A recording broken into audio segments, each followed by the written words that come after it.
কাছে দূরে যে যেখানে আছেন আপনাদের সবাইকে স্বাগত জানাচ্ছি আমি সুলতানা রহমান। দেখছেন বাংলাদেশে এখন আপনার শিরোনাম দেখছেন যে জঙ্গির পাহারাদার ইউনূস সরকার। আ এটি খুব অসঙ্গত হবে না যদি অ্যা এটি এটি বলা হয়ে থাকে। কারণ হচ্ছে বর্তমানে বাংলাদেশে যা কিছু ঘটছে এই সরকার নির্লিপ্তের মতো একটা অস্বাভাবিক ভূমিকা পালন করছে। সেই অস্বাভাবিক ভূমিকা মানে তারা আসলে কিছুই করছে না। আ বিশ্বর আন্তর্জাতিক গণমাধ্যমগুলো এরই মধ্যে বলতে শুরু করেছে যে বাংলাদেশ এখন জঙ্গিবাদের প্রজনন ক্ষেত্র শুধুই নয়, একটা একটা বোম হয়ে উঠেছে। মানে আ আ আ পুরো দক্ষিণ এশিয়ার পারমাণবিক না, দক্ষিণ এশিয়ার বোমা বলা হচ্ছে বাংলাদেশকে। এটা একদমই এমন একটা পরিস্থিতির মধ্যে রয়েছে, যেকোনো সময় একটা ভয়াবহ বিস্ফোরণ হতে পারে। সেই আশঙ্কা এক্কেবারে যে অমূলক নয়, আমরা বাংলাদেশের ঘটনাক্রম পরিপ্রেক্ষিত দেখলে তা বুঝতে পারি। যেখানে লাশ আ থেকে লাশ তুলে সেই লাশকে পিটিয়ে, পুড়িয়ে দাহ করা হয়। কেন? তাদের আদর্শের কারণে। আবার আমরা দেখেছি যে নতুন করে বাংলাদেশের বিভিন্ন মাজারে, দরগাগুলোতে হামলা শুরু হয়েছে। আমরা কমবেশি সবাই জানি কারা এগুলোর বিরুদ্ধে এবং কারা এগুলো ধ্বংস করতে চায়। চাঁদপুরে ঘটেছে, ভোলায় ঘটেছে। বিভিন্ন জায়গায় নতুন করে আবারও একটা একটা মানে জঙ্গিত্বের, অনেকে বলে মব, এটা মব নয়, আমি বলি এটা জংলি বা জঙ্গি, আপনারা যেটাই বলুন। আমি একদম পুরো মানে খাস বাংলায় যদি বলি সেটা হচ্ছে এরা হচ্ছে গিয়ে জংলি। এই জংলিপনা যারা করছে এদের বিরুদ্ধে সরকার এক্কেবারে নির্লিপ্ত। তারা এর মধ্য দিয়ে, মানে এই নির্লিপ্ততার মধ্য দিয়ে তারা আসলে কি হাসিল করতে চায়? আমরা শুনতে পাই যে বাংলাদেশের উপকূলে বিশেষ করে সমুদ্রের ভেতরে বিভিন্ন রকম তৎপরতার কথা, আমেরিকান তৎপরতার কথা আমরা শুনতে পাচ্ছি। অনেক রকম হিসাবে নিকাশের কথা আসছে। তো বাংলাদেশকে জঙ্গি রাষ্ট্র পরিণত করার মধ্য দিয়ে কি তারা সেই স্বার্থ হাসিল করতে পারবে? এই প্রশ্নকে সামনে রেখে আপনাদের সবাইকে আরো একবার স্বাগত জানাচ্ছি। আমার সঙ্গে অতিথি হিসেবে রয়েছেন সাংবাদিক, গবেষক, মানবাধিকার কর্মী পুলক ঘটক এবং রয়েছেন রাজনীতি বিশ্লেষক মোহাম্মদ গোলাম সারোয়ার। আপনাদের দুজনকেই আমি স্বাগত জানাচ্ছি। প্রথমে যদি যাই পুলক ঘটক, আপনার কাছে যে মানে জঙ্গির পাহারাদার বর্তমান এই সরকার যে জঙ্গিদেরকে পাহারা দিচ্ছে, তাদের ব্যাপারে নির্লিপ্ত আচরণ করছে, অন্যদিকে ধরেন জামাত বিএনপি, ধরেন এই যে রাজবাড়িতে যে ঘটনা ঘটলো, যেই লাশকে তুলে পুড়িয়ে দেয়া হলো, তার নেতৃত্বে থাকলো জামাত এবং বিএনপি, আমরা সবাই দেখলাম। কিন্তু ধরলো গিয়ে আওয়ামী লীগের লোকদেরকে, জামাত বিএনপিকে কিছুই বললো না। তো তারা এই জঙ্গিদেরকে কি পাহারা দিয়ে আগলে রেখে কি হাসিল করতে চায়? তারা নিন্দা জানিয়েছে, খুব কঠোর ভাষায় নিন্দা জানিয়েছে, চমৎকার ভাষাটা। তো আমিও এত ভালো লিখতে পারতাম বা আপনিও পারতে পারতেন না। সাংবাদিক মানুষ শফিক ভাইরে লিখেছেন, ভালোই লিখেছেন, নিন্দা জানিয়েছেন। সুতরাং তাদের দায়িত্ব পালন তারা এক ধরনের করেছেন। এই নিন্দাটা তারা নিয়মিত জানাচ্ছেন এবং সেটা অবশ্য মনোপুত হলে, কিন্তু এখন খুব বেশি প্রয়োজন আপনি যে কথাটা লিখেছেন এখানে শিরোনামে, না, এটাকে মিথ্যা প্রমাণ করা। এটা মিথ্যা প্রমাণ করাটা, এটা শুধুমাত্র ইউনূস সাহেবের মুখ রক্ষার জন্য বা ইউনূস সাহেবের মুখপাত্র শফিক সাহেব বা তার উপদেষ্টা পরিষদের যে প্রবীণ মানুষগুলো আছেন, ব্রিগেডিয়ার শওকত বা এই যে সালেউদ্দিন আহমেদ গভর্নর, সারা জীবন তো এনাদেরকে আমরা জঙ্গি বলতে পারিনি। আর জীবনের এই পর্যায়ে এসে তারা তাদের নিজেদের জন্য উচিত যে অন্তত তারা জঙ্গিদের পাহারাদার নন, এটা প্রমাণ করে আসলে বাস্তবায়ন, আপনার এই কথাটাকে মিথ্যা প্রমাণ করা খুব জরুরি। এটা হচ্ছে ওনাদের জন্য জরুরি, শুধু বলছি তা তো না, বেশি জরুরি তো আমাদের দেশের জন্য, দেশটাকে বাঁচানোর জন্য। আপনার যেটা ঘটেছে আপনি বলে দিয়েছেন তথ্যগুলো, যে বিএনপির নেতা ইমান আকিদা রক্ষা কমিটির সেক্রেটারি এবং যে উত্তেজক বক্তব্য দিয়েছে, একটি জনগোষ্ঠীকে, একটা বিপুল মানুষকে যে সেখানে হামলা করে মানুষের মৃত মানুষের মরদেহ উত্তোলন করে সেটাকে ফেলে দিয়ে ওইখানে আবার পুড়িয়ে ফেলা, এই ধরনের বিভৎস ঘটনা, মধ্যযুগীয় বর্বরতা অতীতেও দেখা যায়। এখন প্রশ্ন হচ্ছে যে তারা বোমা মারেনি, প্রশ্ন হচ্ছে যে তারা বন্দুক ব্যবহার করেনি, তার মানে কি এই জন্য তাদেরকে আমরা জঙ্গি বলবো কিনা? মানে যখন বন্দুক হাতে নেবে বা যখন অস্ত্র হাতে নিয়ে বলবো না, এখন তো মোবাইল লাগতে হচ্ছে না, কারণ পুলিশ সেখানে ছিল, কোনো দায়িত্ব পালন করেনি, একদমই কোনো দায়িত্ব পালন করেনি। এবং আমাকে ওই জিজ্ঞেস করছিল, এই গতকালই আপনাদের নিউ ইয়র্ক থেকে এক ভদ্র মহিলা ফোন করেছিলেন ওনার একটা টক শোতে যোগ দেওয়ার জন্য। তো উনি আমাকে এমনি ব্যক্তিগত কথা হয় না, উনি আমাকে জিজ্ঞেস করছিলেন, দাদা এটা কেন হলো, পুলিশ তো ছিল, আর্মি মাঠে আছে, এরকম অবস্থায় কেমনে হলো? এবং এই ঘটনাটা যে ঘটেছে আকস্মিক একটা ঘটনা না, এটা কর্মসূচি দিয়েছে আরো কয়েকদিন আগে।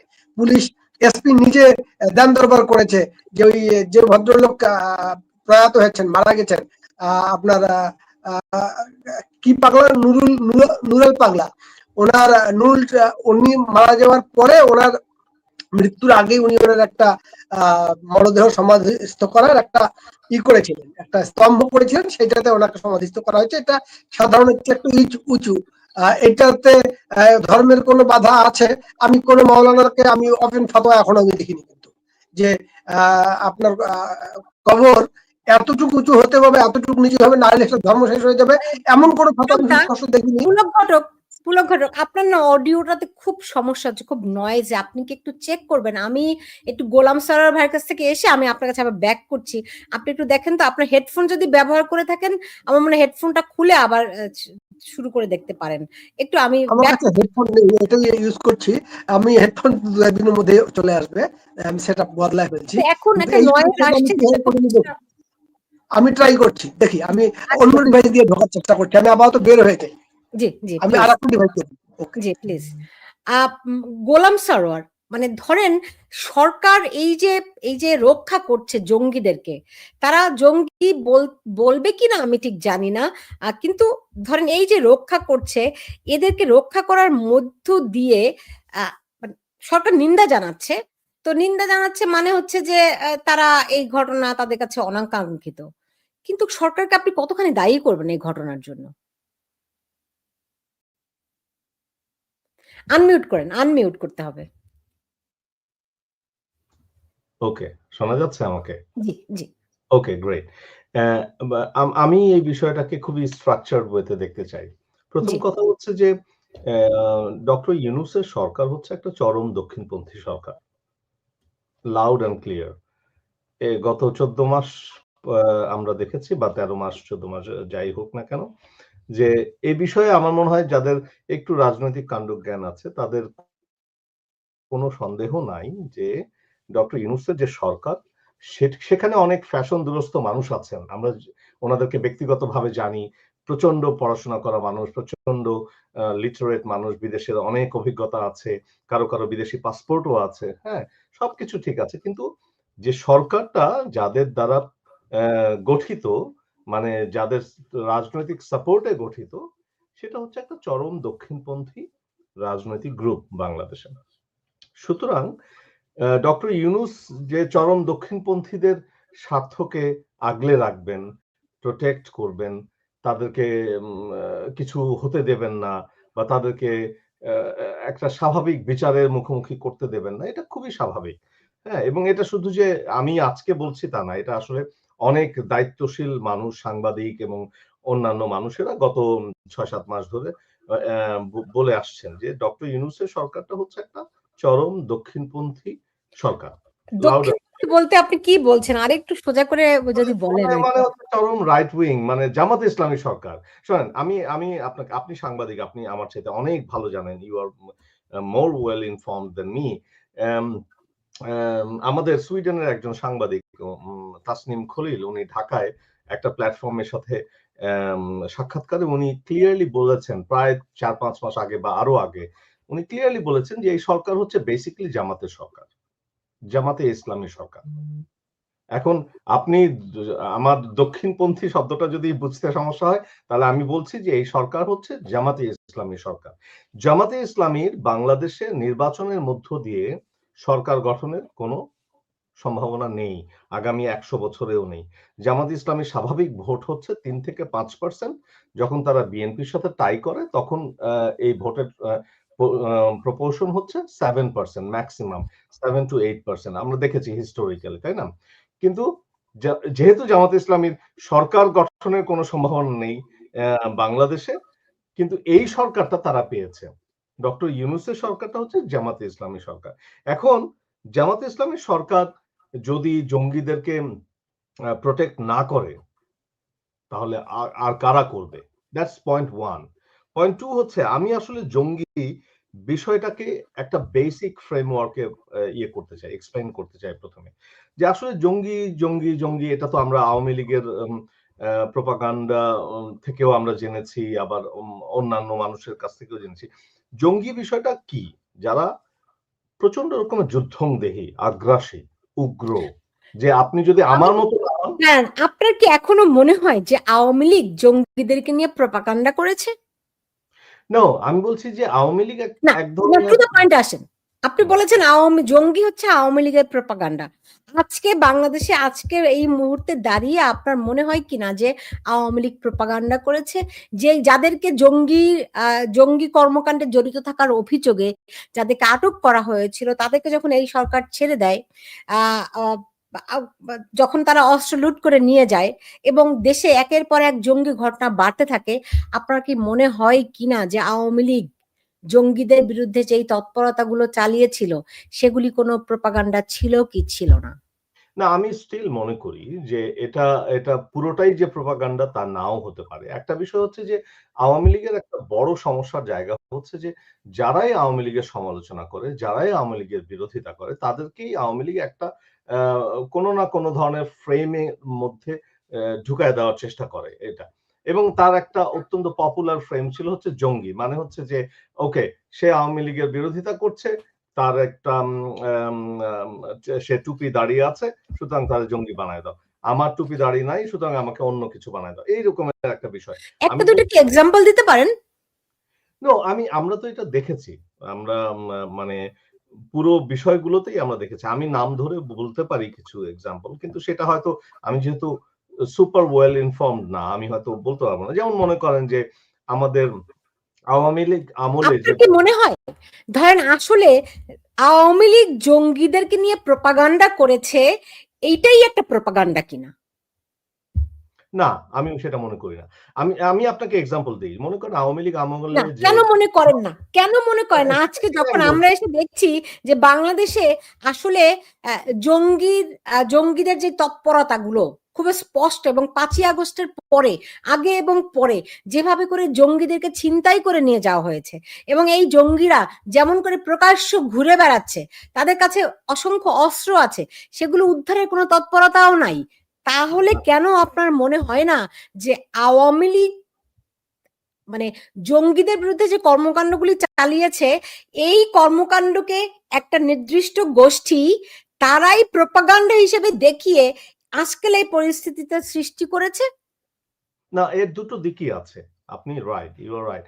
এর দুটো দিকই আছে। যেমন ধরেন আমি আপনাকে এক্সাম্পল দেই যে আওয়ামী লীগের আমলে একটা সিরিজ অফ ব্লগার কিলিং হয়েছে। আপনি জানেন, আমরা সবাই জানি।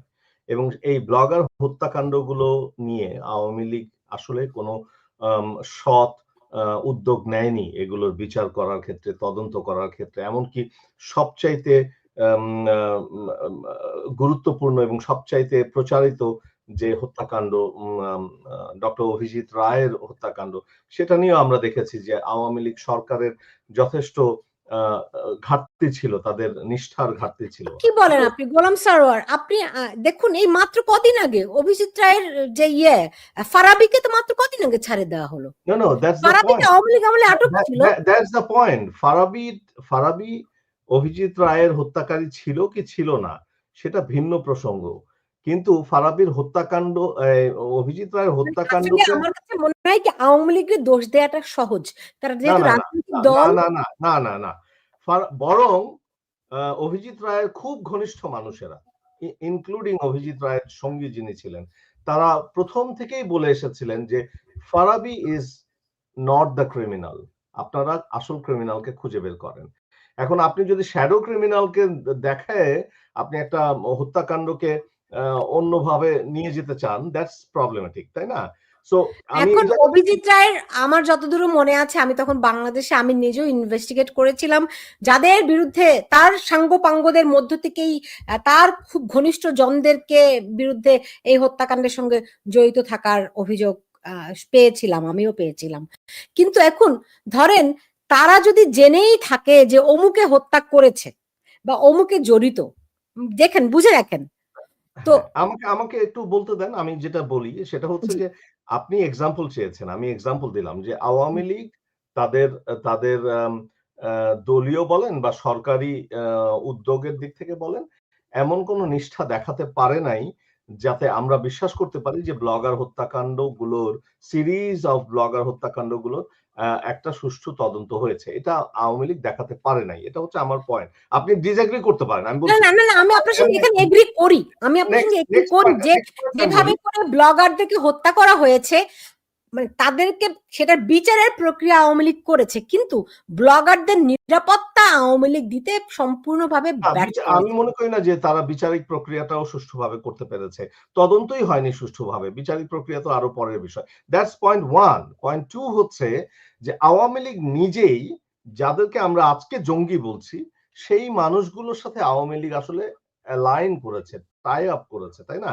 হেফাজতে ইসলামের সাথে এবং এই যে দেওবন্দি ঘরানার নানান ধরনের যে আন্দোলন সংগ্রাম আছে তাদের সাথে আওয়ামী লীগ হেফাজতে নাকি জঙ্গি? আপনি আমাকে বলুন, হেফাজতিরা কি জঙ্গি? জঙ্গির ডেফিনিশনটা হচ্ছে যখন কোনো মানুষ, হেফাজতিরা জঙ্গি নয়, হেফাজতের অত্যন্ত নিরীহ মানুষ। No that's a different thing. আপনি বলছেন যে পার্সোনাল লেভেলে যে খুব মানুষেরা, মানে একটা মাদ্রাসায় যে ছেলেটা যায় সে ছেলেটা তো জঙ্গি না, সে জঙ্গি হওয়ার জন্য যায় না। কিন্তু যখন তাদেরকে সংগঠিত করা হয় একটা পার্টিকুলার আইডিওলজি দিয়ে যে এই ভদ্রলোক হচ্ছে শিরক করতেছে মানুষের সাথে। গতকালকে আমরা দেখেছি যে হাটহাজারী মাদ্রাসা থেকে ট্রাক ভরে ভরে ছাত্ররা যাচ্ছে কোন একটা পার্টিকুলার মাদ্রাসা মাজার ভাঙার জন্য। কেন হাটহাজারী মাদ্রাসা থেকে ছাত্ররা মাজার ভাঙার জন্য যাবে বলেন? কেন? কারণ যে আইডিওলজিটা তাদেরকে অনুপ্রাণিত করে যে মাজার হচ্ছে আমার আইডিওলজির সাথে যায় না, সুতরাং এটা ভাঙতে হবে। এটাই হচ্ছে জঙ্গির বেসিক ডেফিনেশন। যে আপনি যদি আমার মতো করে না হন, আমার মতো করে কথা না বলেন, আমার সাথে যদি না চলেন, তাহলে আমি আপনাকে ধ্বংস করে দেব, আপনাকে আহত করব, আপনাকে হত্যা করব। সেটাই তো উগ্রবাদ বা জঙ্গিবাদ আমরা বলি। ঠিক আছে? জঙ্গিবাদের খুব বেসিক ইয়েটা হচ্ছে ডেফিনেশনটা হচ্ছে এটা। এখন আমি বলছি, আমি ২ টা পয়েন্ট আপনাকে বলার চেষ্টা করেছি এক্সাম্পল হিসেবে। এক হচ্ছে আওয়ামী লীগ সরকার ব্লগার হত্যাকাণ্ডগুলোর কোনো ধরনের সুষ্ঠু তদন্ত করে নাই, বিচারের ব্যবস্থা করে নাই, বা তারা যেটা বলতে চেয়েছে বিচার, সেটা আসলে সুষ্ঠু বিচারের প্রক্রিয়া নয়। এটা হচ্ছে একটা এক্সাম্পল। আরেকটা এক্সাম্পল হচ্ছে যে উগ্রবাদ বাংলাদেশে ক্রমশই বাড়ছিল, আওয়ামী লীগ সরকার খোদ শেখ হাসিনা সহ আওয়ামী লীগ সরকার আসলে সেই উগ্রবাদের সাথে অ্যালাইন করেছে, নিজেদেরকে টাই আপ করেছে। এটা করতে ওনারা পলিসিগতভাবে করতে চেয়েছেন কি চাননি সেটা আমি বলছি না, কিন্তু আমরা দেখেছি। ঠিক আছে? এই দুটি বিষয় খুবই দুর্ভাগ্যজনক আওয়ামী লীগের দিক থেকে। এবং আজকে যে অবস্থাটা আমরা দেখছি, যে জঙ্গিবাদের যে উত্থানটা আমরা দেখেছি, দ্যাটস ভেরি অবভিয়াস, তাই না? এবং এটা এখন আমি বলছি আপনাকে যে হ্যাঁ, শেখ হাসিনা সবসময় বলতো যে, বা আওয়ামী লীগের মানুষেরা সবসময় বলতো যে আওয়ামী লীগ না থাকলে চরম দক্ষিণ পন্থার উত্থান ঘটবে। হ্যাঁ, ঘটেছে সেটা। এবং এখানে আওয়ামী লীগের কোনো দায় নাই আমি সেটা মনে করি না। আমি মনে করি আওয়ামী লীগের দায় আছে। কিন্তু বাস্তবতা হচ্ছে এক্সাক্টলি আমরা ফ্যাসিবাদী শেখ হাসিনার পতনের পরে আরেকটা ভয়ঙ্কর ফ্যাসিবাদীদের হাতে পড়েছি, এবং সেই ফ্যাসিবাদী হচ্ছে আজকের এই চরম দক্ষিণপন্থী বা extreme right wing fascist. That's clear. আমি এখানে কোনো দেখি না, অ্যাম্বিগুইটি দেখি না। আপনার কথা শোনা যাচ্ছে না। সমস্যাটা কি, ধরেন ফ্যাসিবাদের সংজ্ঞাটাই আমাদের কাছে ক্লিয়ার না। হ্যাঁ, আওয়ামী লীগ, শেখ হাসিনার নেতৃত্বে আওয়ামী লীগ কখনোই ফ্যাসিবাদী সরকার ছিল না, এটা ছিল কর্তৃত্ববাদী সরকার। ফ্যাসিবাদী সরকার, বর্তমান সরকার হচ্ছে প্রকৃত অর্থে ফ্যাসিবাদী সরকার। তো আপনাদেরকে সংজ্ঞাটা তো বুঝতে হবে। এটা তো মানে মুখের কথা বলা খুব সহজ, বুঝতে পেরেছেন? তো আপনারাও যখন যা নয় তাকে তাই বলেন, তখন তো মুশকিল হয়ে যায় না? মানুষ তো আরো আওয়ামী লীগ কোন অর্থে, আমি ওই বিতর্কে যেতে চাই না, আওয়ামী লীগ কোন অর্থে ফ্যাসিস্ট সরকার? কোন অর্থে না। আওয়ামী লীগ একটা কর্তৃত্ববাদী সরকার। যদি আপনি আপনি মানে ইয়েটা বুঝেন, মানে সংজ্ঞায়নগুলি বোঝেন, তাই না? এই বর্তমান সরকার হচ্ছে প্রকৃত অর্থে ফ্যাসিস্ট সরকার, রাইট? ফ্যাসিজমের তো কতগুলো সায়েন্স আছে, কতগুলো রাইট, রাইট। সেখানে এই পৃথিবীর কেউ আওয়ামী লীগকে ফ্যাসিস্ট সরকার বলবে না। না, অবশ্যই না, এই পৃথিবীর কেউ বলবে না। আপনি পৃথিবীর বলতে পারে শেখ হাসিনা, সবাই তাকে কর্তৃত্ববাদী সরকার বলবে, সবাই তাকে অটোক্রেটিক সরকার বলবে। সো আপনারা যখন একটা স্টোরি মানে ধরেন, আচ্ছা যাই হোক, আমি ওই প্রসঙ্গ নিয়ে আলোচনা করতেই আসিনি। আমার আলোচনার মূল বিষয়টি হচ্ছে যে এই সরকার যেভাবে করে পাহারা দিচ্ছে এই জঙ্গিদেরকে, হ্যাঁ, তারা এখন পর্যন্ত যে সমস্ত জঙ্গিরা জেলখানা থেকে পালিয়ে গেছে তাদের ধরতে পারেনি, উপরন্তু ফারাবিদের মতো লোকজনকে তারা ছেড়ে দিচ্ছে। আপনার কাছে কি মনে হয়? আমার মনে পুলক ঘটক জয়েন করেছেন। পুলক ঘটক, আপনি কি শুনতে পাচ্ছেন? আমি শুনতে পাচ্ছি সব, কিন্তু আমার শব্দগুলো আপনাদের কাছে ঠিকভাবে পৌঁছাচ্ছে কিনা আমি জানি না, যে কারণে একদম পারফেক্টলি পৌঁছাচ্ছে। আচ্ছা, তাই না? একটু নয়েজি আছে। আমি আপনি একটু দূরে একটুখানি পিছনে গিয়ে বলেন। হ্যাঁ,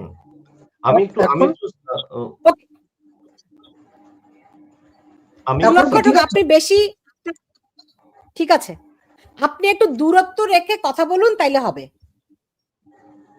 আচ্ছা, দূরত্ব রেখেই কথা। এখন কি ঠিক আছে? শুনতে পাচ্ছেন? আসলে আমি চেষ্টা করলেও হয়তো আপাতত ভালো করতে পারবো না। আমি আরেকটা দিয়ে চেষ্টা করেছি, হয়নি ভালো, এটাই। আচ্ছা, আমি আপনাদের কথাগুলো শুনছিলাম, আমি কোন কথায় প্রবেশ করব? জি, বলুন বলুন বলুন বলুন। আচ্ছা, খুবই ইন্টারেস্টিং কতগুলো বিষয় গোলাম সরোয়ার সাহেবের মুখ থেকে আমি শুনলাম। প্রথম কথাগুলো উনি যেটা বলেছেন যে জঙ্গিবাদ নিয়ে মানে সবাইকে জঙ্গি বানানোর একটা আওয়ামী লীগ খেলেছে এবং এটাই ওনাদের সন্দেহ। এটা একটা জায়গা। প্রথমত জঙ্গিবাদের যে স্বাভাবিক অস্তিত্বটাকে অস্বীকার করার চেষ্টাটাই বেশি করেছেন উনি, এবং পাশাপাশি সঙ্গে সঙ্গে আমার যে প্রশ্নটা করার ছিল তার আগে উনি বললেন যে এই জঙ্গি এদের প্রপারলি বিচার হয়নি। দুটো ব্যাপার, এক হচ্ছে যে প্রথমত অস্বীকার, দ্বিতীয়ত বলা হচ্ছে জঙ্গিদের প্রপারলি বিচার হয়নি। এই স্ববিরোধিতা এবং এই চিন্তায় চেতনায় অসততা ভণ্ডাম, এটা আমাদের সমাজকে কুঁকড়ে খেয়েছে। দুই শ্রেণীর মানুষ আছে, একজন ডিরেক্টলি জঙ্গি, আর একদল জঙ্গিদেরকে নানাভাবে প্রোটেক্ট করার এই বয়ানটা তৈরি করা। আপনি যদি বলেন যে বাংলাদেশে হোলি আর্টিজানের ঘটনা ঘটেছে, কিন্তু এটা জঙ্গিবাদ না, এটা আওয়ামী লীগের বয়ান, তো মারাত্মক একটা ব্যাপার যে আপনি প্রথমত স্বীকার করলেন না যে জঙ্গিবাদ নেই। আবার দ্বিতীয়ত কথা হচ্ছে যে আপনি প্রপারলি তারপরে বলছেন যে বিচার করেনি। দুটো ব্যাপার, এক হচ্ছে যে বিচারের কিছু প্রক্রিয়া আছে, এক্সেসিভ পাওয়ার ইউজ করেছে কতগুলো ক্ষেত্রে আমি দেখেছি। আওয়ামী লীগের সমালোচনা করার প্রচুর সুযোগ আছে কতগুলো জায়গায়, যেমন প্রচুর জঙ্গি শুট আউটে মারা গেছে, যেগুলোকে হয়তো বিচারের মুখোমুখি করার প্রয়োজন ছিল, সেটা প্রপারলি করতে পারেনি। জেল ভেঙে পাওয়ানোর ঘটনা আছে, এগুলো তারা টেকনিক্যালি করে আবার অন্য জঙ্গিদের ধরার চেষ্টা করেছে কিনা সেগুলো ভিন্ন বিষয়। কিন্তু সবচেয়ে বড় কথা, এটা খুবই একটি জীবন্ত সত্য যে অভিজিৎ রায়ের উপর হামলা হয়েছে, তারপর যদি বলি যে জঙ্গিবাদ ট্যাগ লাগানো হয়, ইট ইজ ডিসঅনেস্টি। এবং সেই লোক যদি বলে সঙ্গে সঙ্গে যে না এটা বিচারও আবার হয়নি, এটা আর এক ধরনের স্ববিরোধিতা, এবং এগুলো সততার পর্যায়ে পড়ে না। আপনি যদি বলেন যে আপনার অন্তত 7 জন ওই সময়ে, আমি এরপর আমার বিশাল রিপোর্ট একটা সময় আমি করেছিলাম বিলিগেট ব্লগার্স অফ বাংলাদেশ, এই ব্লগারদের উপরই রিপোর্ট করে আমি ঢাকা রিপোর্টার্স ইউনিটির শ্রেষ্ঠ পুরস্কারটা পেয়েছিলাম। একটার পর একটা মানুষগুলোকে, এই আপনার ধরেন এই যে ছদ্মনামে ওয়াসিকুর রহমান বাবু, এই ছেলেটাকে জবাই করে মারা, অনন্ত বিজয় দাস, এই ছেলেগুলোকে জবাই করে মারা, না এটা জঙ্গিবাদ বলা যাবে না। এই কথাটা যখন একজন মানুষ, সচেতন উচ্চশিক্ষিত মানুষ, চমৎকার করে বলতে পারা মানুষ যখন বলে এবং এটা এস্টাবলিশ করার চেষ্টা করে, এবং সাথে সাথে সঙ্গে সঙ্গে বলে যে আওয়ামী লীগ বিচার করেনি, মানে দুই জায়গায় বিপদটা তৈরি হয়। এক হচ্ছে যে ধরুন আমি গণজাগরণ মঞ্চের কথা বলি, আমি তো নিজের গণজাগরণ মঞ্চে সম্পৃক্ত ছিলাম, অসংখ্য মানুষ সম্পৃক্ত ছিল। এই গণজাগরণ মঞ্চের যে মানুষগুলো সম্পৃক্ত ছিল তারা গোলাম আজমের বিচার চেয়েছে, কাদের মোল্লার বিচার চেয়েছে, আপনার মতিউর রহমান নিজামীদের বিচার চেয়েছে, সালাউদ্দিন কাদের চৌধুরীর বিচার চেয়েছে, আমরা বিচার চেয়েছি, বিচারে ফাঁসি হয়েছে। ফাঁসি হওয়ার পরে সঙ্গত কারণে টোটাল দায়টা কিন্তু আওয়ামী লীগের উপর পড়েছে। এবং যারা তাদের যেহেতু রাজনৈতিক ক্ষমতা, সামাজিক ক্ষমতা আছে, ধর্মকে ব্যবহার করে বাংলাদেশ একটি জায়গায় যাওয়া তৈরি হয়েছে, টোটাল দায়টা কিন্তু আওয়ামী লীগ বহন করেছে। আমি নিজে আওয়ামী লীগের একজন কট্টর সমালোচক হিসেবে আমি ঠিক ওই সময় দেখেছি যে আমি সিকিউর, আমার কমিউনিস্ট পার্টি সিকিউর, আমার এই গোলাম সরোয়ার ভাইয়েরা সিকিউর, এনারা আওয়ামী লীগের সমালোচক। কিন্তু এই দায়ের সময়টাতে যে এইটার যে প্রতিশোধ নিচ্ছে জঙ্গিরা, যে তাকে ফাঁসি দেওয়া হয়েছে এবং তারা প্রতিশোধ নেওয়ার চেষ্টাই করবে, ওই সময়ে তখন আবার তারা উল্টো দিকে ভোল পাল্টে নিয়েছে এবং খুবই স্পষ্ট ভাবে এই মানুষগুলো আওয়ামী লীগ সরকারের পতন ঘটিয়ে এই জঙ্গিদেরকে ক্ষমতায় আনার ক্ষেত্রে ভূমিকা পালন করেছে। দেশে বিদেশে অবস্থানরত এই অসৎ লোকগুলো, কোন প্রকার শ্রদ্ধা রেখে এই মানুষগুলোর সম্পর্কে আমি আর কথা বলতে পারি না। যখন তারা এই ডিনাইয়ালের কালচারটা করে, তারা নিজেরা পার্টিসিপেট করে অপরাধীদের সঙ্গে সংযুক্ত হয়ে একটি অপরাধী সূত্রে, আপনি কি বলেন যে 21শে আগস্টের বোমা হামলা, হান্নান জঙ্গি না? হান্নানকে যারা ব্যবহার করেছে তারা জঙ্গি না? ইয়াকে কি বলে যেন, হরকতুল জিহাদের হান্নানকে, আপনার ছায়ানটের মুক্তি হান্নানকে ছায়ানটের ইয়াতে বোমা হামলা, উদীচীর সমাবেশে বোমা হামলা, কমিউনিস্ট পার্টির সমাবেশে বোমা হামলা, এই মানুষগুলো কার? আমি তো খুবই অদ্ভুত হই, মানে অবাক হয়ে যে কিছু কিছু কথা শুনে, কিছু আচরণ দেখে আপনি বলতে পারেন যে এইবারের আগস্টে, আপনার 2024-এর আগস্টে, 4 আগস্টে একটা হত্যার শুধু কথা বলি, প্রদীপ ভৌমিক। আমি আগেও আপনার এখানে এসে বলেছিলাম, প্রদীপ ভৌমিক কমিউনিস্ট পার্টি করতেন, উদীচিত সঙ্গে সম্পৃক্ত ছিলেন। ইনি সিরাজগঞ্জের এই এটা কি জানা, সরি, যে উপজেলা সেক্রেটারি ছিলেন, ভদ্রলোক, সাংবাদিক মানুষ, রায়গঞ্জের, সিরাজগঞ্জের রায়গঞ্জের সাংবাদিক মানুষ, প্রেস ক্লাবের ভিতরে বসা ছিলেন। 4 তারিখ ওনাকে ওখান থেকে টেনে বের করে এনে কুপিয়ে কুপিয়ে পিটিয়ে মেরেছে প্রকাশ্য দিবালোকে। আরো 6 জন আওয়ামী লীগের নেতাকে সেখানে মেরেছে। আমি প্রদীপ ভৌমিকের কথা বলছি।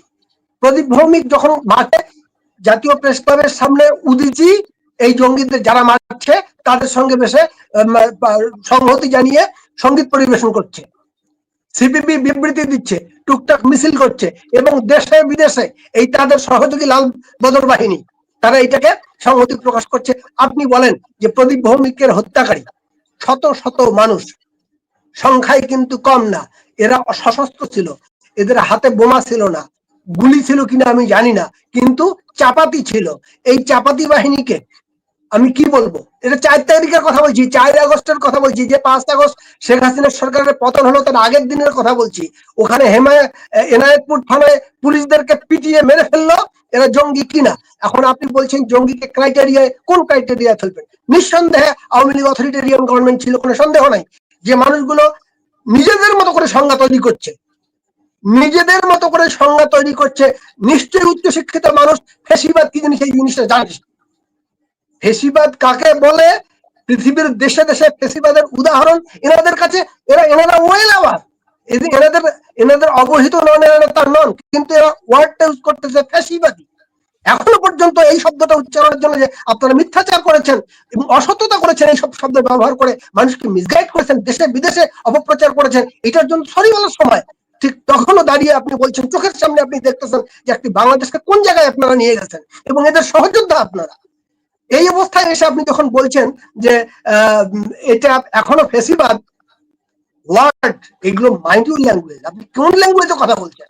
নিশ্চয়ই আওয়ামী লীগের আপনি সমালোচনা করবেন, নিশ্চয়ই শেখ হাসিনার অ্যাট্রোসিটির সমালোচনা করবেন, যেসব জায়গায় অপরাধ হয়েছে সেই অপরাধগুলোর সমালোচনা করবেন, এবং তার একটা লিমিট থাকবে যে আমি কোন ভাষায় তাকে সমালোচনা করব, কোনটা ফেসিবাদ কোনটা ফেসিবাদ না আমি জানি, কোনটা জঙ্গিবাদ কোনটা জঙ্গিবাদ না আমি জানি। মৌলবাদ এবং জঙ্গিবাদের মধ্যে তো তফাৎ আছে। যখন মৌলবাদ জঙ্গিবাদে রূপান্তরিত হয় সেটাকে জঙ্গিবাদ হিসেবে অ্যাড্রেস করা এটা রাষ্ট্রের দায়িত্ব ছিল। এবং এক্ষেত্রে যেসব জায়গায় বাড়াবাড়ি হয়েছে, এক্সট্রাজুডিশিয়াল কিলিং যদি কোথাও হয়ে থাকে সেইটার সমালোচনা করা খুবই ন্যায্য, জায়গা আছে, ন্যায় বিচারের জায়গায় যেখানে ঘাটতি রয়েছে সেখানে মৌলবাদের সঙ্গে আওয়ামী লীগ আপোষ করেছে, ইয়েস, সেটা সমালোচনার যোগ্য, এই আলোচনার জায়গাগুলো করতে হবে। কিন্তু ওই যে আপনাকে বৈধতা দেয় না যে যেহেতু আওয়ামী লীগ মৌলবাদের সঙ্গে আপোষ করেছে অতএব আমিও জুনায়েদ সাকি মৌলবাদীদের সঙ্গে একীভূত হয়ে তাদের সঙ্গে আন্দোলনে যুক্ত হলাম, বা মুজাহিদুল ইসলাম সেলিম বা কমিউনিস্ট পার্টির নেতারা বা দেশে বিদেশে যারা বিভিন্ন সময় এই আপনার অভিজিতের বিচার চাচ্ছেন, হত্যার বিচার চাচ্ছেন, বা অন্যান্য ব্লগারদের বিচার চাচ্ছেন, তারা নিজেরা আলবদল হয়ে গেলেন এদের সঙ্গী হয়ে। এটা স্ববিরোধিতা এবং অসত্যতা, এছাড়া আমার আর কিছু বলার নাই। আমি এই জায়গায় আমি একদম আপোষের অবস্থান আমার। ধন্যবাদ। জি, গোলাম সরোয়ার, আমিও মানে আমার কিছু বলার নেই। গোলাম সরোয়ার জি বলুন। আনমিউট করতে হবে আপনাকে। না, আমি শুনলাম পুলকদার পুরো বয়ানটা। আমি কিন্তু মাঝখানে কথা বলিনি, আমি আসলে শোনার চেষ্টা করেছিলাম। বিষয়টা হচ্ছে যে আপনাকে কয়েকটা ভাগে ভাগ করা দরকার এই পুরো বয়ানটা। প্রথম কথা হচ্ছে বাংলাদেশে যে জঙ্গিবাদের যে উত্থান, তার একটা ইতিহাস আছে এবং এই ইতিহাস নিয়ে অনেক গবেষণা আছে, খুব সিরিয়াস গবেষণা আছে। বাংলাদেশে জঙ্গিবাদের উত্থানের খুব ফর্মাল যে লেখালেখিগুলো আমরা পাই সেটা হচ্ছে শেখ মুজিবুর রহমানের হত্যাকাণ্ডের পর থেকে। আপনি হয়তো, আমরা সবাই জানি, পুলকদাও জানেন, আপনিও জানেন যে সমগ্র মধ্যপ্রাচ্য বাংলাদেশকে স্বীকৃতি দেয়নি শেখ মুজিবের হত্যাকাণ্ডের দিন পর্যন্ত, সৌদি আরব এবং অন্যান্য সব দেশগুলো, তাই না? আমরা সবাই জানি যে মধ্যপ্রাচ্যের এই দেশগুলো বাংলাদেশকে, স্বাধীন বাংলাদেশকে স্বীকৃতি দেয়া শুরু করে শেখ মুজিবের হত্যাকাণ্ডের পর থেকে। এবং তারও 1-2 বছর পরে যখন জিয়াউর রহমান সামরিক শাসক হিসেবে বাংলাদেশের ইতিহাসে আসেন, তখন থেকে তিনি শুরু করেন সস্তা শ্রমিক এক্সপোর্ট মধ্যপ্রাচ্যে, ঠিক আছে? তারপরে মধ্যপ্রাচ্যের টাকা পয়সা আসতে শুরু করে আমাদের বাংলাদেশে। এবং আসলে সেই সময় মনে করেন 78, 79, 77, 78, 79, 80 এই সময় থেকে মধ্যপ্রাচ্যের টাকা বাংলাদেশে আসতে শুরু করে, যে টাকার একটা বড় অংশ ব্যয় হয়েছে বাংলাদেশে এক্সট্রিম ইসলামিক ইনডক্ট্রিনেশনের জন্য। হ্যাঁ, এবং জঙ্গিবাদের ইতিহাসটাকে যদি আমরা জঙ্গিবাদের বিষয়টাকে যদি আমরা ঐতিহাসিক ভাবে না দেখি, তাহলে এটাকে খুবই এই ধরনের বাইনারি হিসাবেই দেখা হবে যে আওয়ামী লীগ ভার্সেস নন আওয়ামী লীগ বা আওয়ামী লীগ ভার্সেস অন্যান্যরা। আমি এভাবে দেখতে রাজি না, আমি বিষয়টাকে ঐতিহাসিক ভাবে দেখি। এবং আমি দেখি যে বাংলাদেশে জঙ্গিবাদের উত্থান ঘটানোর পেছনে সামরিক শাসকগুলোর যেমন একটা ভূমিকা আছে, জিয়াউর রহমান, এরশাদ, পরবর্তীতে খালেদা জিয়া, এমনকি শেখ হাসিনাও এটার বাইরে নয়। আমি যে এক্সাম্পলটা আপনাকে দিলাম যখন পুলকদা বাইরে ছিলেন, মানে আলোচনায় ছিলেন না, যে শেখ হাসিনাও এই হেফাজতে ইসলামী এবং অন্যান্য আরো ছোটখাটো নানান গ্রুপের সাথে অ্যালাইন করেছেন, তাই না? সো জঙ্গিবাদের উত্থানের বিষয়টাকে আমাদেরকে হিস্টোরিক্যালি দেখতে হবে। এটা হচ্ছে প্রথম প্রশ্ন। আপনি যদি এভাবে না দেখেন, আমি ব্যক্তিগতভাবে মনে করি এভাবে না দেখলে ভুল করার সম্ভাবনা অনেক বেশি। That's point 1। পয়েন্ট 2 হচ্ছে উইথ ডিউ রেসপেক্ট, আমি পুলকদার সাথে ডিসএগ্রি করি। আওয়ামী লীগ ব্লগার হত্যাকাণ্ড এর বিচার তদন্ত নিয়ে নিষ্ঠ ছিল না, এটা আমার ব্যক্তিগত মতামত। Number 2 point. হ্যাঁ, আর নাম্বার 3 হচ্ছে যে আজকে যে জঙ্গিবাদ আমরা দেখছি, আমি মনে করি না কেউই এই জঙ্গিবাদকে অস্বীকার করছে, তাই না? আমাদের বাংলাদেশের ইতিহাসে আমরা তো কোনোদিন শুনিও নাই, কোনোদিন কল্পনাও করি নাই যে একটা কবর থেকে একজন মানুষের লাশ তুলে তাকে পোড়ায় দেওয়া হবে। এর চাইতে ভয়ঙ্কর জঙ্গিবাদ বাংলাদেশে তো আমরা কোনোদিন দেখিও নাই, তাই না? এবং এটার সাথে প্রতিবাদ করা ছাড়া সেকেন্ড কোনো থট হতেই পারে না। এখন পুলকদা যেভাবে অভিযুক্ত করছেন আমাকে বা আমাদের মতো মানুষদেরকে, আমি মনে করি না এটা দিস ইজ রাইট। আমরা সকলেই এই ঘটনাগুলোর প্রতিবাদ করছেন। এখন আপনার ইয়েটা, আজকের যে টাইটেল, জঙ্গির পাহারাদার ইউনূস সরকার, আমি প্রথমেই আপনাকে বলেছি যে ইউনূস সরকার হচ্ছে একটা এক্সট্রিম জঙ্গিবাদীদের সাপোর্টেড সরকার, জঙ্গিবাদীদের সাপোর্টেড সরকার। আমি জঙ্গিবাদের ডেফিনেশনটা কিন্তু বলেছি, জঙ্গি হচ্ছে তারা যারা মনে করে যে আপনি যেহেতু আমার মতো না, সুতরাং আপনাকে আমার খুন করতে হবে, আপনাকে আমার মেরে ফেলতে হবে, হ্যাঁ, কারণ আপনি আমার মতো না। এটাই তো জঙ্গিবাদ, উগ্রবাদ, তাই না? সো ইউনূস সরকার হচ্ছে সাপোর্টেড বাই উগ্রবাদী এবং জঙ্গিবাদী রাজনৈতিক শক্তি বাংলাদেশে। সো সে তো জঙ্গিবাদের পাহারাদার হবে। সো আমি বিষয়গুলোকে এভাবে দেখি। এখন লোকদা যদি মনে করেন যে আমি জঙ্গিবাদকে ঐতিহাসিকভাবে দেখি, আমি বিএনপি জিয়াউর রহমান থেকে শুরু করে শেখ হাসিনা পর্যন্ত প্রত্যেকে রেসপন্সিবল মনে করি জঙ্গিবাদের উত্থানের জন্য, এবং সেটা যদি আমার সমস্যা হয়, that's fine. This is my observation. হ্যাঁ, পুলক ঘটক, আপনি মানে সবাইকে কি, মানে আপনি সবাইকে দায়ী করছেন, ফাইন, কিন্তু সবাইকে যদি এক কাতারে দায়ী করেন তখন এটা ইনজাস্টিস হয়ে যায় না? দায় তো আমরা কেউই এড়াতে পারি না। অ্যাজ এ হিউম্যান বিং বা সোসাইটির একজন মানুষ হিসেবে আমি আমার যথাযথ উচ্চারণটা রেখে যেতে পেরেছি কিনা সমাজের সামনে, এটা তো আমার ব্যর্থতা। বা আমার কোনো উগ্র আচরণ তাকে উগ্র হতে প্রণোদিত করেছে কিনা, এটাও তো আমার ব্যর্থতা। আমরা নানা কারণেই নানাজন দায়ী। রাজনৈতিক সরকারগুলো যারা ক্ষমতায় এসেছে তারা দায়ী, নিশ্চয়ই তাদের প্রত্যেকের ব্যর্থতার জায়গা আছে, কম্প্রোমাইজ আছে। যার সবচেয়ে বড় আপত্তির জায়গা হচ্ছে অশুভ শক্তির সঙ্গে বারবার আমরা কম্প্রোমাইজ করতে দেখেছি। কেউ সরাসরি তাদের সঙ্গে যুক্ত থেকে, আর আওয়ামী লীগের মতো দল তাদের সঙ্গে আপোষ করে ক্ষমতায় টিকে থাকার জন্য এই কাজটা করেছে। এখন প্রশ্ন হচ্ছে, শত্রুর সঙ্গেও কম্প্রোমাইজ করেছে, এবং এর কেউ পলিসিগত ভাবে এটাকে সঠিক মনে করেছে, কেউ এটাকে ভুল মনে করেছে, কেউ মনে করছে যে সাপ নিয়ে খেলছে সেই সাপের হাতে তোমাকে মরতে হবে। এই পর্যন্ত সমালোচনা তো ওকে, এ পর্যন্ত সমালোচনার কোনো আমি দোষই দেখি না। কিন্তু কোনো মতেই আমি এইটা মনে করতে পারি না যে আওয়ামী লীগ সরকার এই জঙ্গিবাদকে প্রশ্রয় দিয়েছে আর প্রগতিশীল শক্তিকে দমন নীতির মধ্যে রেখেছে। না, কিছু সত্য আজকে আমাদের স্বীকার করতে হবে। আওয়ামী লীগ সরকার যদি কোথাও দমন নীতি চালিয়ে থাকে, অন্তত শেষের দিকে এসে, সেটা জামায়াত ইসলামের উপর বেশি করেছে। নিশ্চয়ই সকাল বিকাল এই কমিউনিস্ট পার্টির নেতারা জেলে যাননি, নিশ্চয়ই ওয়ার্কার্স পার্টির নেতারা সকাল বিকাল জেলে যাননি। জেলে গেলে ওরাই বেশি গেছে, বিএনপি বেশি গেছে। এবং দৃশ্যমান আমরা কি দেখলাম আজকের ইয়েতে এসে, এই যাদেরকে নিশ্চয়ই শুধুমাত্র দুধ ভাত দিয়ে রাখলে বা ভালো করে আদর আপ্যায়নে রাখলেই সে রাজনীতিতে ভালো করে, তা না। বরং যাদেরকে চাপের উপর রেখেছিল, যাদেরকে জেলে রেখেছিল, তারাই রাজনীতিতে অনেক বেশি শক্তি অর্জন করেছে। বিএনপি শক্তিশালী রাজনৈতিক দল, জামায়াত ইসলামী শক্তিশালী রাজনৈতিক দল। বরং যে আমরা একটা আশা করতাম তো এটাই, যে আওয়ামী লীগের চেয়ে অধিকতর প্রগতিশীল রাজনৈতিক শক্তি বিরোধী দল হিসেবে আবির্ভূত হবে। এই বিরোধী দল হওয়াটা কি? এই বিরোধী দল হওয়ার যে প্রক্রিয়ায় শুধুমাত্র আদর করে বা প্রতিপালন করলে কি হওয়া যায়? তাও যায় না। দমন নীতি চালালে হওয়া যায়? তা যায় না। আসলে ব্রিডিং গ্রাউন্ডটা অ্যাপ্রোপ্রিয়েট কিনা এটা একটা ফ্যাক্ট। চেষ্টা করে, আমি তো জানি যে লাইফ লং এই মানুষগুলোর ত্যাগ তিতিক্ষা আছে। আমি লেফটিস্ট আইডিওলজির মানুষগুলোকে বলছি, সেকুলার মানুষগুলো প্রচুর ত্যাগ তিতিক্ষা আছে। অতীত নেতাদের ভূমিকা মানে অদ্ভুত চমৎকার ভূমিকা, সারা জীবনের ত্যাগ তিতিক্ষা। এই মানুষগুলো তাদের সকল প্রচেষ্টা সত্ত্বেও ব্যক্তি জীবনে বিয়ে শাদী করে নেই এমন প্রচুর লোক আছে, সারাটা জীবন দেশের কল্যাণে সে কাজ করবে এই প্রত্যয়। সেই মানুষটা তার রাজনীতিটাকে দাঁড় করাতে পারেনি। কেন পারেনি ভাই? ব্রিডিং গ্রাউন্ড, যেখানে ব্রিডিং গ্রাউন্ডটা হচ্ছে মৌলবাদের, সেখানে এই ফাইটটা করে উনি ওনার ত্যাগ তিতিক্ষা দিয়েও, মহত্তা দিয়েও পারেনি। আপনার চমৎকার গান গেয়েও তাকে, গানের সুরে তাকে এই জায়গায় আনতে পারেনি। ঠিক ধাওয়া দিয়ে চাপাতি হাতে তারা যেটা অর্জন করেছে, এটা হচ্ছে যে একটা রাষ্ট্রের প্রেক্ষিত। এবং এই যে প্রেক্ষিত শুধু বাংলাদেশে অভ্যন্তরীণ ভাবে তৈরি হয়েছে তা না, আন্তর্জাতিক অনেকগুলো এলিমেন্ট এর মধ্যে কাজ করেছে, অর্থনীতির মধ্যে কাজ করেছে, বিশ্বাস, সবকিছু মিলেই এই জিনিসগুলো তৈরি হচ্ছে। সাম্প্রদায়িকতা সেই 47-এর আগে থেকে বারবার দাঙ্গা করেছে।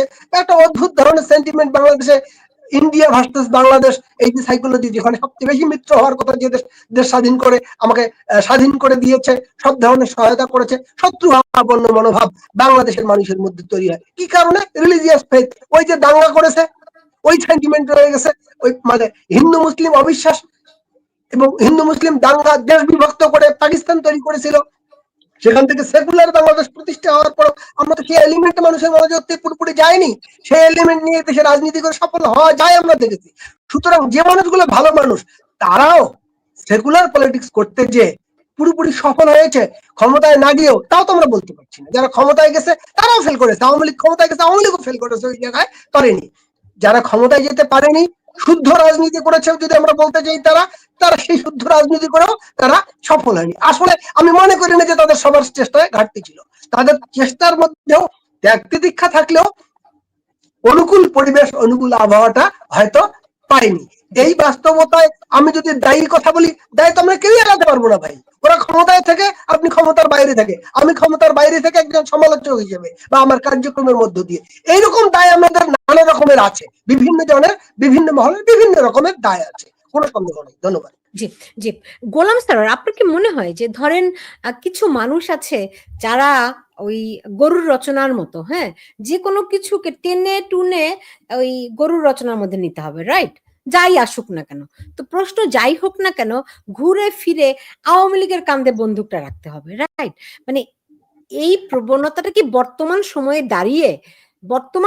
দাঁড়িয়ে ধরেন আমরা বুঝি বাংলাদেশে মূল ধারার রাজনীতি দুইটা আসলে, একটা আওয়ামী লীগের ধারা, আরেকটা যে আওয়ামী লীগ বিরোধীদের ধারা, রাইট? তো এখন এই সময়ে দাঁড়িয়ে আওয়ামী লীগ বিরোধী ধারাদের মধ্যে যে কোনো শুভবুদ্ধির মানুষ নাই তা তো নয়, নিশ্চয়ই অনেকেই আছেন, হ্যাঁ। তো কিন্তু এই মুহূর্তে আওয়ামী লীগের দিকে বন্দুক তাক করাটা কতখানি শুভ বুদ্ধি সম্পন্ন মানুষের পরিচয় দেয়? খুব ভালো, মানে আমি বর্তমান প্রেক্ষাপটে দাঁড়িয়ে বলছি। হ্যাঁ, ধন্যবাদ। আমি এই প্রশ্নটা অবশ্যই অ্যাড্রেস করব। প্রথম কথা হচ্ছে, আমি বলি যে আওয়ামী লীগে লক্ষ লক্ষ শুভবুদ্ধির মানুষ আছে, লক্ষ লক্ষ। আমাদের বন্ধুরা আছেন, আপনার বন্ধুরা আছে, পুলকদার বন্ধুরা আছে। আবার আওয়ামী লীগে লক্ষ লক্ষ মানুষ আছেন যাদেরকে আমরা মনে করি তারা শুভবুদ্ধির মানুষ না। সো দুই ধরনের মানুষই আছে। সো এই বিষয়ে কোনো সেটা সব জায়গাতেই আছে ইন জেনারেল। আমি জাস্ট দুইটা বিষয়, পুলকদার আলোচনা থেকে দুইটা বিষয় আমি করি। একটা হচ্ছে এন্টি ইন্ডিয়া যে ফেনোমেনা বাংলাদেশে, এটা শুরু হয় বেসিক্যালি সামরিক শাসক জিয়াউর রহমানের হাত ধরে, আমরা যদি হিস্টোরিক্যালি দেখি। না, এটা সেই 47 এর আগে থেকে। না, আমি বলছি বাংলাদেশ স্বাধীন হওয়ার পরে, এন্টি ইন্ডিয়া একটা রাজনৈতিক স্ট্রেংথ হিসেবে, রাজনৈতিক টুল হিসেবে হাজির হয় জিয়াউর রহমানের হাত ধরে। এটার বিষয়টা কেবলমাত্র রিলিজিয়াস নয়। আমি এটা ডিফার করি পুলকদার সাথে, যে হিন্দু পলিটিক্যাল, এটা শুধু রিলিজিয়াস নয়, এটা পলিটিক্যাল। ইন্ডিয়ার যে ধরনের আধিপত্যবাদ আমরা গত 40-45 বছর ধরে দেখেছি বাংলাদেশে, বিশেষ করে সাম্প্রতিক সময়ের মোদির ইন্ডিয়াতে, সেটাকে অস্বীকার করাটা বা ইগনোর করাটা একটা ভুল হবে। এটা হচ্ছে আমার মতামত। It is not only based on religious factors. Okay, that's point one. Point two হচ্ছে, পুলকদার সাথে আরেকটা জিনিস আমি যোগ করতে চাই, সেটা হচ্ছে যে বাংলাদেশে জঙ্গিবাদকে অ্যাড্রেস করার একটা কার্যকর পদ্ধতি হতে পারত মধ্যপন্থী রাজনীতিকে এনকারেজ করা, সেন্ট্রিস্ট রাজনীতিকে এনকারেজ করা। আওয়ামী লীগকে যদি আমরা বলি যে সেন্ট্রিস্ট টুয়ার্ডস লেফট, আর বিএনপিকে যদি আমরা বলি centrist towards right, so Awami League এবং বিএনপি তো বাংলাদেশের প্রধান রাজনৈতিক দল, তাই না? তারাই হচ্ছে 95% ভোটের অধিকারী এদিক ওদিক করে, তাই না? বা 90% ভোটের অধিকারী তারা। সুতরাং বিএনপিকে রাজনীতি করতে দেয়াটা একটা অত্যন্ত কার্যকর কৌশল ছিল এক্সট্রিম রাইট উইং বা চরম উগ্রবাদকে করা, মানে প্রতিরোধ করার বা নিঃশেষ করার। সেই জায়গাটা তো হয়নি, তাই না? গত 15-16 বছরে তো বিএনপিকে রাজনীতি করতে দেয়া হয়নি। It was a definite strategic mistake from Awami League part. So এই দুইটা বিষয় আমি পুলকদার সমস্ত আলোচনার সাথে আমি যুক্ত করতে চাই। আর আপনি প্রশ্ন করছেন যে সবকিছুতে, আজকের প্রেক্ষিতে দাঁড়িয়ে সবকিছুতে আওয়ামী লীগকে দায়ী করা উচিত কি উচিত না, দ্যাটস দ্য পয়েন্ট। এখন ধরেন আমি যদি আওয়ামী লীগ না করি, তাহলে আমার আওয়ামী লীগের সমালোচনাটা একরকমের হবে।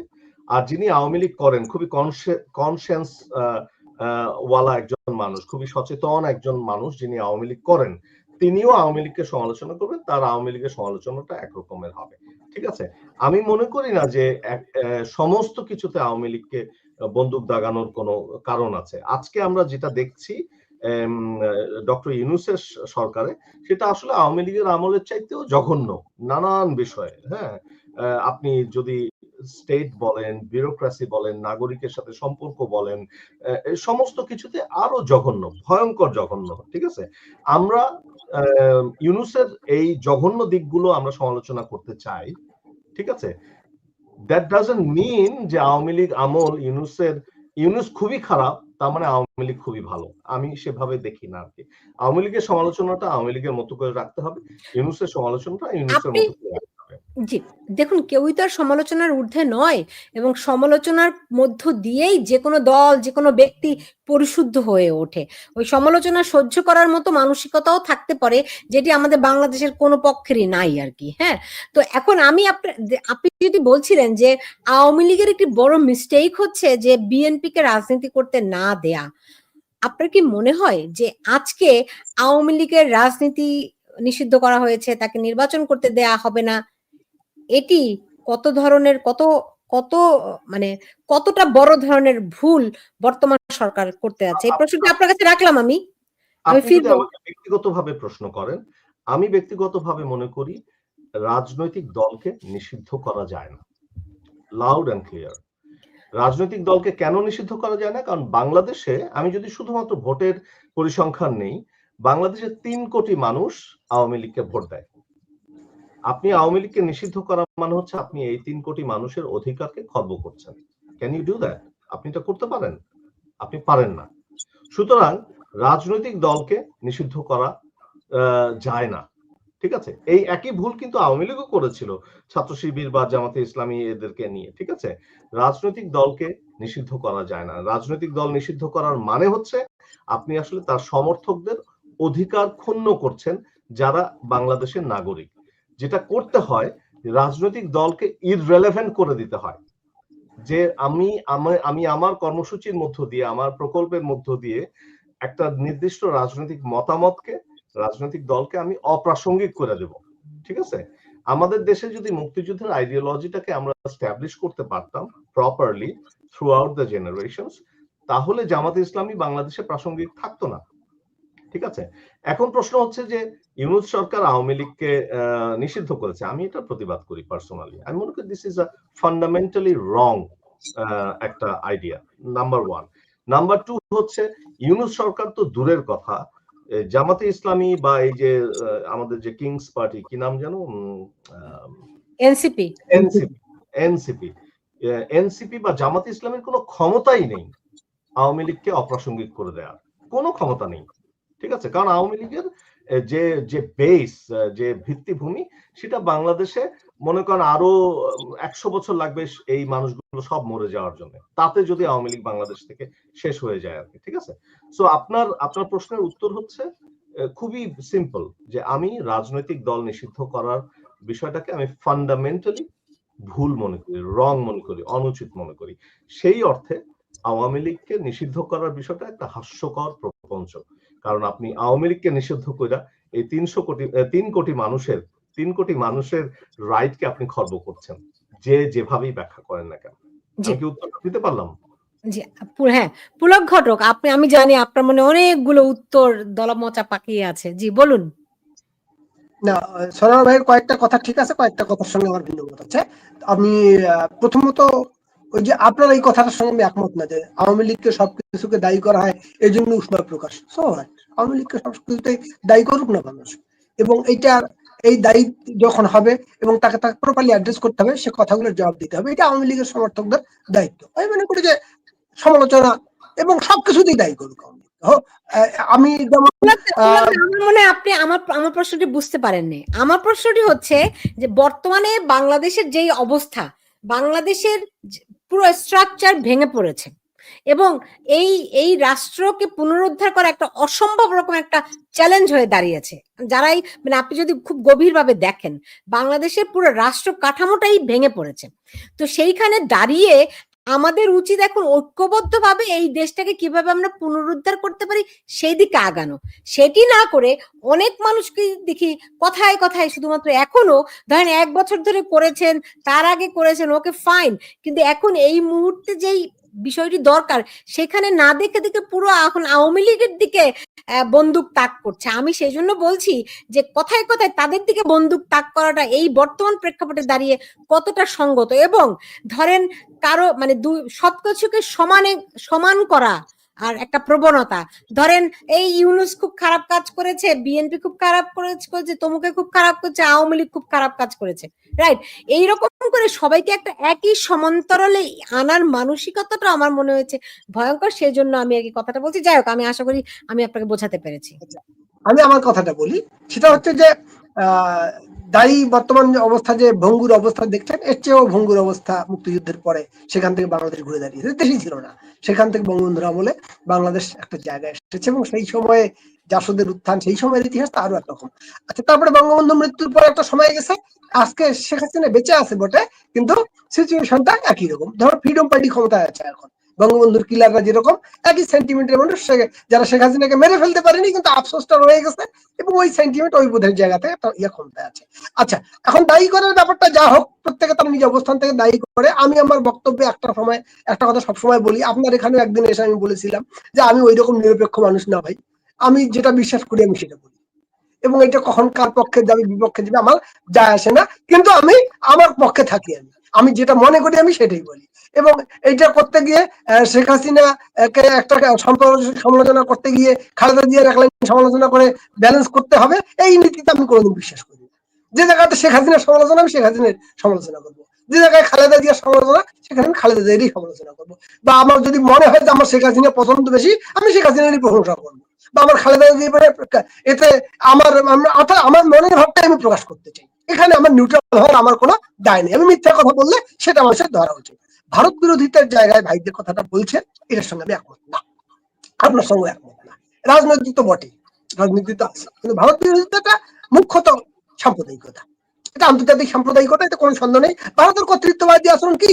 ভারতের কর্তৃত্ববাদী আচরণ আমি তখন দেখতাম যে এখন যদি ইউনূস সরকার এইখানে কর্তৃত্ব করত, যে ইউনূসের প্রতিটা কাজের মধ্যে ভারত সরকার কর্তৃত্ব করতেছে, আমি বুঝতে পারছি ভারত সরকার কর্তৃত্ববাদী।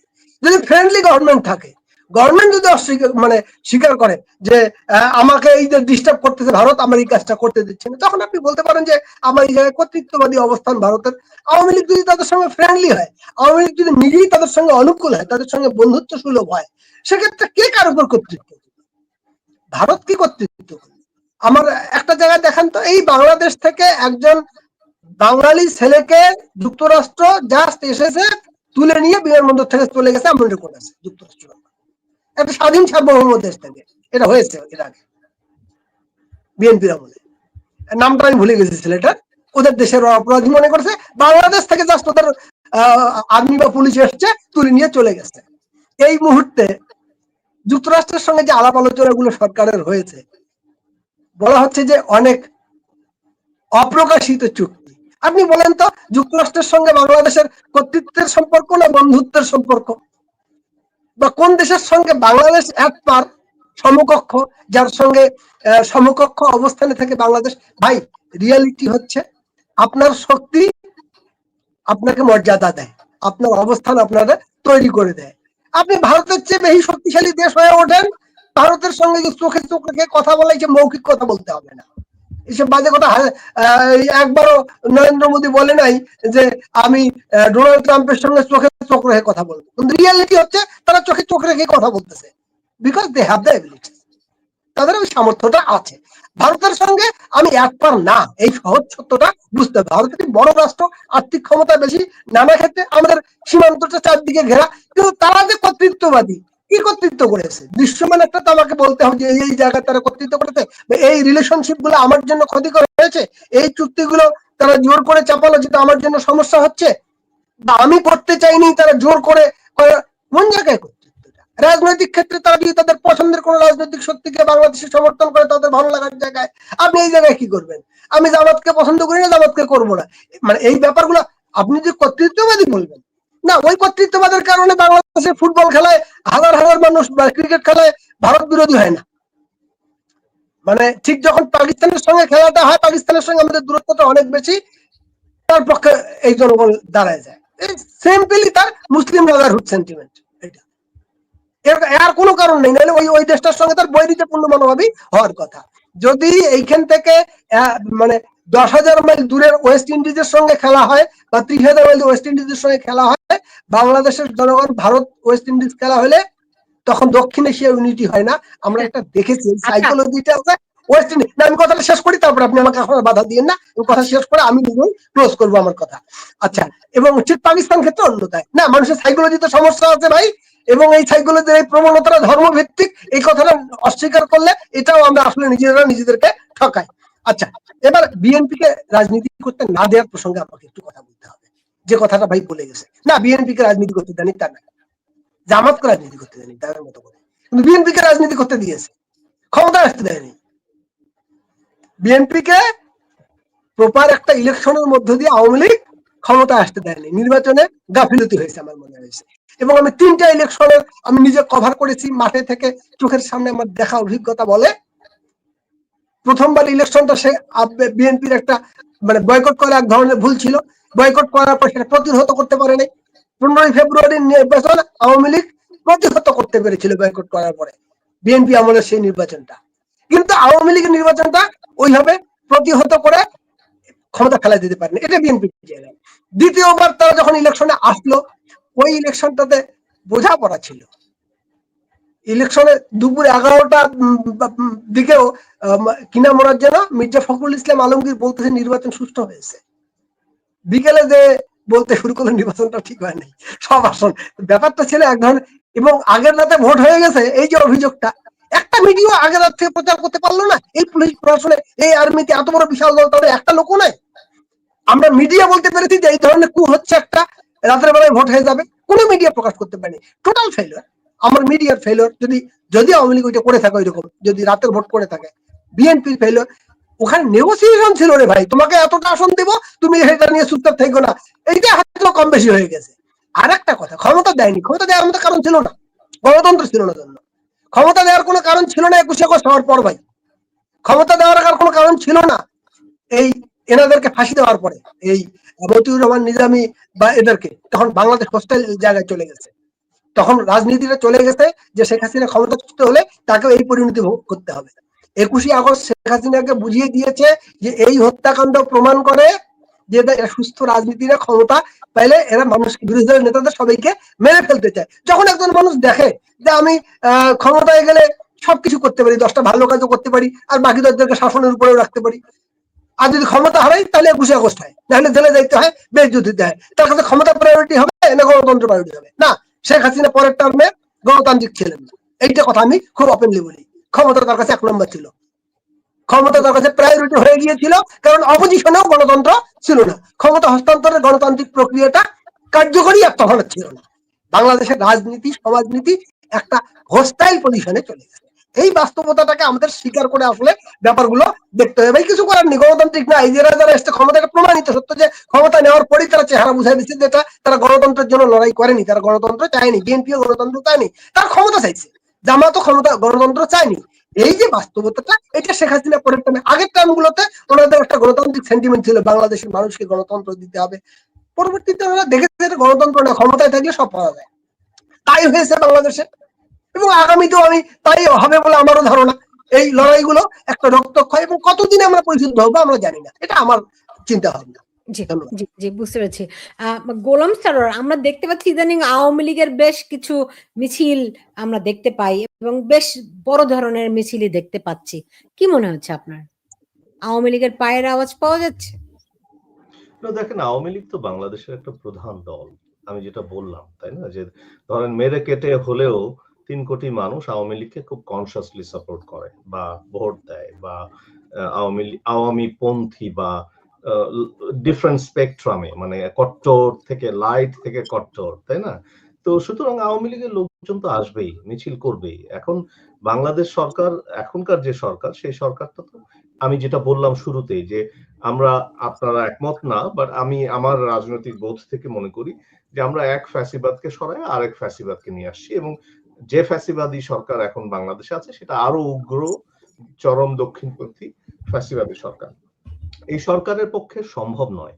আমি তো বললাম 10 মিনিট আগে বললাম যে ইউনূস সরকারের পক্ষে সম্ভব নয়, জামাত ইসলামের পক্ষে সম্ভব নয়, এনসিপির পক্ষে সম্ভব নয় আওয়ামী লীগের মতো একটা রুট লেভেলের সংগঠনকে করা, অফ রুট করা, মানে একদম সমূলে করা, বিনাশ করা, এদের কোনো ক্ষমতাই নেই। সুতরাং আওয়ামী লীগে আসবে, আওয়ামী লীগের লক্ষ লক্ষ কর্মী বাহিনী আছে, তারা আসবে, এবং ধরেন আমরা সবাই চিনি, আমি যেটা বললাম যে এরা সবাই সোশ্যালি আমাদের সাথে কানেক্টেড, আমরা জানি। সুতরাং আওয়ামী লীগ আসবেই টুডে আর টুমরো।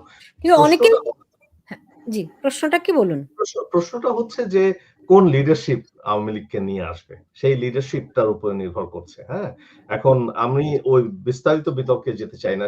শেখ হাসিনা যেহেতু এখনো আওয়ামী লীগের সোল লিডার, উনি যদিও দেশের বাইরে আছেন। কিন্তু দেশের মধ্যে কোন লিডারশিপ আওয়ামী লীগকে অর্গানাইজ করবে সেটা একটা মুখ্য প্রশ্ন, বড় প্রশ্ন। কিন্তু আওয়ামী লীগকে বিনাশ করার সামর্থ্য ইউনূস সরকারেরও নেই, জামাত ইসলামীরও নেই, এই সো কল্ড কিংস পার্টি এনসিপিরও নেই। ঠিক আছে? জি, কিন্তু পুলক ঘটক অনেকেই মনে করেন যে আওয়ামী লীগ 10, 15, 20 বছরও নাকি আসতে পারবে না। না না, এটা তো সম্ভব না। আপনি আমি আমি কি করি সুলতানা আপা বা সরোয়ার ভাই, আপনারাও ওটা খেয়াল করেন, আমার কথায় আপনারা হয়তো আঘাত পেয়েছেন অনেকে, কিন্তু আমি এভাবে চাইনি। হঠাৎ করে কয়েকটা জায়গায় হয়তো আমি একটু আনকম্প্রোমাইজিং। আপনি একটা জিনিস খেয়াল করেন তো, আমি যখন কিছু লিখছি, আমার তো একটা অবস্থান আছে এবং আমাকে তারা বৈরী পক্ষই ঠিকছে, এখানে কে গালি দিচ্ছে কে সমর্থন করছে বোঝা যায়। কিন্তু প্রথম আলো নিউজটার নিচে যখন হাজার হাজার মানুষের মন্তব্য দেখছেন, ওই নিউজটা দেখলে আপনি বুঝতে পারবেন যে আসলে জনগণ কোন দিকে চলে গেছে। সমকালের নিউজটা, কালের কণ্ঠ, আমার দেশের নিউজ একটা সাইট, ওটা আমি বুঝলাম যে তাদের নির্দিষ্ট পাঠকের সেখানে যে মন্তব্যগুলো করেন, এক একটা নিউজের নিচে পাবলিক পার্সপেক্টিভ। মানুষ, তার অর্থনীতি আছে না, তাকে বাঁচতে হবে না।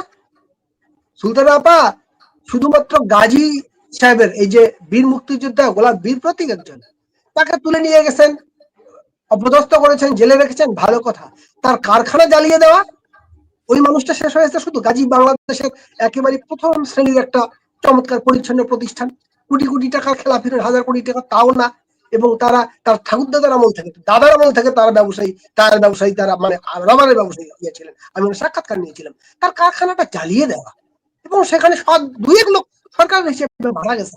এই যে মানুষগুলো বেকার হয়েছে, কত কত পরিবার দরিদ্র হয়েছে, তার এই জীবন জীবিকার জায়গায় তো তাকে ঘুরে দাঁড়াতে বাধ্য করছে। আপনার গাজীপুরের এই অঞ্চলের কারখানাগুলো আওয়ামী লীগের ধরেন এই 16-17 বছরের যে উদীয়মান একটি, সেটা করাপ্ট ইকোনমি বলুন বা সুযোগ সুবিধার মধ্য দিয়ে গড়ে ওঠা তাদের হাত দিয়ে যে ইকোনমি বলুন, এই যে ছোট ছোট বিনিয়োগকারী, এরাও যদি 1 লক্ষ বা 2 লক্ষ বিনিয়োগকারী পলাতক থাকে, তার মধ্য দিয়ে অন্তত তার 10 গুণ মাল্টিপ্লাই করেন যে অন্তত 10 জন করে পরিবার যদি সেখানে কর্মসংস্থানে ছিল, সেই মানুষগুলো যে বেকার, মানুষ যে অভাবে আছে, দারিদ্র্যে আছে, মানুষ যে বড় কষ্টে আছে, বড় বড় কোম্পানিগুলো শেষ হয়ে গেছে, বন্ধ হয়ে গেছে। এই যে বাস্তবতা, মানুষকে তার অর্থনীতি ঘুরে দাঁড়াতে বাধ্য করবে। এটা ঠিক যে শেখ হাসিনারা বলে গণতান্ত্রিক সংকট ছিল বিরোধী দলের ক্ষেত্রে, সরকার বিরোধী দলের ক্ষেত্রে, কিন্তু জনগণের কাছে, কমন পিপলের কাছে তো তার কাছে ইকোনমিটা একটা ইম্পর্টেন্ট ফ্যাক্ট। আপনার দেশের অর্থনীতি একটা এমন জায়গায় চলে গেছে, মুড়ি খেয়ে মানুষ যে রাত্রি যাপন করেছে, সেই মানুষের ঘরে আর ওই কষ্টটা ছিল না। আজকে আবারও সেই অভাব দারিদ্রটা ওই জায়গায় চলে যাচ্ছে। তো মানুষকে তো মানুষ ঘুরে দাঁড়াবেই, মানুষ তার বেঁচে মানুষের দেয়ালে পিঠ থেকে যাচ্ছে। আর একটা হচ্ছে যে একটা সরকার চালাবে, সেখানে মব দিয়ে পুলিশ তাদের কাজ করতেছে না, তার না, সঙ্গে জনগণকে তার মধ্যে একেবারে পেইড লোক, তাদের হিসাবের লোক, এরা যে বিভিন্ন ভাঙচুর করবে, লুটপাট করবে, মানুষের উপর অত্যাচার করবে। এই সবকিছু একটা বিপজ্জনক না? এবং যে লোকগুলোর নেতৃত্বে এই ঘটনা ঘটেছে, আসিফ থেকে শুরু করে, এদের দুর্নীতির কথা এরা নিজেরাই বলতেছে। তারা পরস্পরের বিরুদ্ধে, তারা বলতেছে সেনাপ্রধান খুব খারাপ, সেনাপ্রধান এইরকম করতে, সেনাপ্রধান বলতেছে আশঙ্কা আছে। এই যে ব্যাপারটা, মানুষ তো আস্থার জায়গাটা নিজেরাই দেখতেছে, আওয়ামী লীগের কোনো কৃতিত্ব লাগতেছে না। এরা নিজেরাই নিজেদের কাজের মধ্য দিয়ে নিজেদেরকে দুর্বল করে ফেলছে। বিএনপি যখন চাঁদাবাজি করে, বিএনপি নিজেকে এক্সপোজ করে। আরো কিছুদিন শান্ত থাকলেও ঘুরে ফিরে আওয়ামী লীগ একটা বিশাল রাজনৈতিক দল, তারা ঘুরে আসবে এবং ওই জনগণের জায়গাতে। জি, আমাকে শেষ করতে হবে। আমি তবে আপনাদের দুইজন যেরকম বললেন যে আসলে মানুষ ঘুরে দাঁড়াবে। মানুষ নিশ্চয়ই ঘুরে দাঁড়াবে। কারণ মানুষের পিঠ এরই মধ্যে দেয়ালে ঠেকে গেছে এবং যেই একটা নৈরাজ্যকর পরিস্থিতি বাংলাদেশে চলছে, এই পরিস্থিতি থেকে উত্তরণের একমাত্র উপায় যদি দেশের মানুষ ঘুরে দাঁড়ায়। আমার বিশ্বাস মানুষ খুব দ্রুতই এই পরিস্থিতি থেকে ঘুরে দাঁড়াবে। গোলাম সরোয়ার এবং পুলক ঘটক, আপনাদের দুজনকে অনেক ধন্যবাদ জানাচ্ছি আমার সঙ্গে আজকে যুক্ত হওয়ার জন্য। আপনারা ভালো থাকুন। এবং দর্শক, আপনারা যারা আমার সঙ্গে ছিলেন, আপনারাও যে যেখানে আছেন সবাই ভালো থাকুন সেই প্রত্যাশা রেখে